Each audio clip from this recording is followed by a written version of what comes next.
Wes is out today, so I'm kicking the dirt off my cleats and stepping up to the plate. We're talking golfs and bikes across the pond, Mercer baseball up in New England, and Ghostbusters baseball jerseys. Sports is next. Come on back, y'all.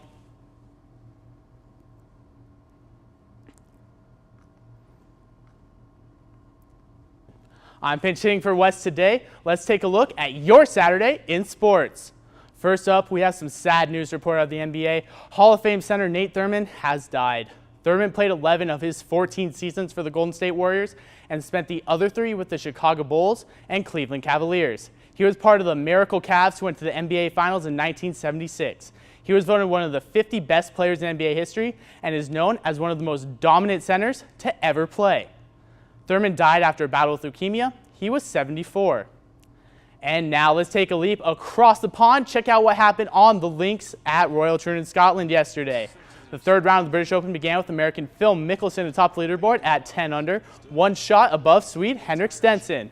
With this putt on the first hole, Stenson tied Mickelson at 10 under, and there it is going in.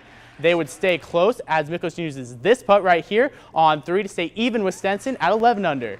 Yesterday was not great for everyone on the course. Right here, Rory McIlroy breaks his club in 2.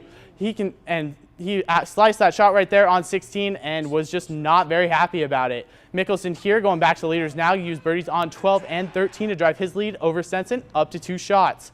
However, bogeys on 14 and 17, along with birdies for Stenson on both of those holes, leaves the Swede with a 1-shot lead going into Championship Sunday. Stenson has never held the lead going into the final 18 in a major. Phil last won the British Open in 2013 at Muirfield. He won by 3 shots over Stenson. Stenson and Mickelson will tee off at 9:35 this morning. And we're keeping it in Europe now, but heading down to France. Cycling is the game, and stage 14 of the Tour de France is the scene. Yesterday, the cyclists rode 208 kilometers, observing a moment of silence first to honor the victims of the Bastille Day violence in Nice. Some fans right there, they made a tribute to the victims and out of some hay bales, and you gotta love that heart right there over the eye.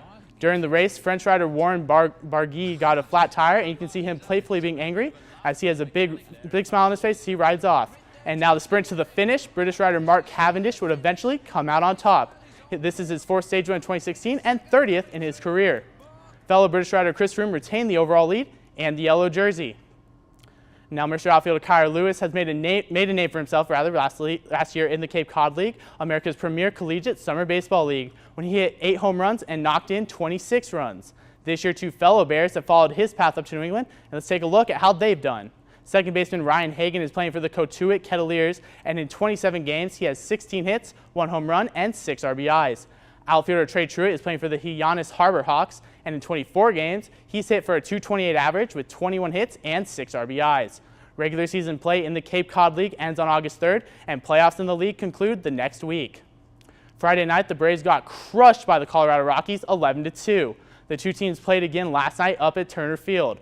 Colorado ended up winning 4-3. The highlight of the night for Atlanta, catcher A.J. Przinsky hitting a 2-run bomb to deep right off of Rockies starter Chad Bettis in the top of the 2nd. That gave the Braves the lead 2-0. Colorado did eventually catch up and tie the game in the top of the 8th.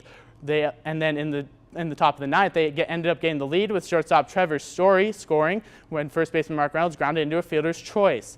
Today, the teams will finish their 3-game series with first pitch at 1:35. Brave starter Julio Teheran will take the bump against Rockies starter John Gray. And the brand new Ghostbusters movie came out yesterday, and to mark the occasion, one minor league baseball team brought out some new unis. If you've ever seen the original Ghostbusters movie, these uniforms will be very familiar. The jerseys were made to look like the Stay Puft Marshmallow Man from the 1984 classic. The Class A State College Spikes wore the jerseys for the game against the Mahoning Valley Scrappers. For the night, the Spikes became the State Puft Marshmallow Men. The thought of the monster from Ghostbusters was not enough for the Marshmallow Men, as they lost to Mahoning Valley 8-5. Proceeds from an auction of the jerseys went to benefit to the Children's Miracle Network. And here's one that is sure to make all you baseball fans chuckle. If you've ever been to a Major League Baseball game or grew up watching the game, you no doubt know the lyrics to Take Me Out to the Ball Game by heart. And in Chicago, the Cubs take that to a new level. Throughout the season, various celebrities and former players will head up to the press box and lead the crowd in the 7th-inning stretch. This practice was started by former Cubs broadcaster Harry Carey, and a former player brought him back to life on Friday. Let me hear you loud!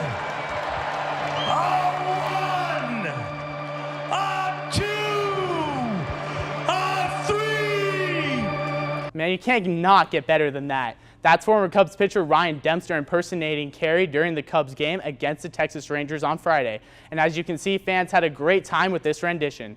Dempster spent 9 years playing for the Cubs and joined their front office in 2014.